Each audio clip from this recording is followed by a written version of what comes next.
Good morning mga kasenso. Ngayong araw po, ika-105 days na po buntis ang inahin na ito. Nagbibigay po tayo ng dewormer. Pepe dewormer po. Meron na po itong Libamisol with ivermectin. Pang internal at external parasites na po ang napupusan ito. Kuhanan mo nga kuhanan mo itong inahin. Ito, nagkakatimbang na ito ng mahigit sa 200 kilos. Kaya ang ibibigay natin, 20 grams po ng Pepe dewormer. So, 4 na kutsarita. Wait lang, boy. Matagal ba ako, boy?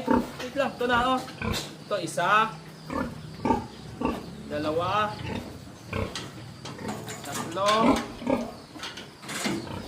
4. Ayan po, 4 na kutsarita. I-mix lang po natin mabuti at pakainin natin ang ating saw. Yan, kuha na mo na. Ito, i-mix lang natin ng mabuti ito. Tapos ipapakain sa niya yung may Pepe dewormer dahil 105 days na po. Ito na, hindi magmadali.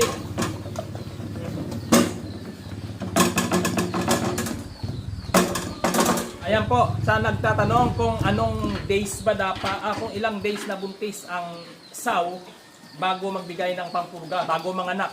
Ayan, ang sagot po dyan, ito share lang po namin yung aming ginagawa o practice dito sa aming piggery. Ang pagbibigay po ay 105 days hanggang sa 110 days. Ganun po ang mostly na pagbibigay ng pangpurga. Pero kami po, 105 days nagbibigay na po kami. Dahil naka-note na po yan dito sa kalendaryo kung ano po yung aming gagawin.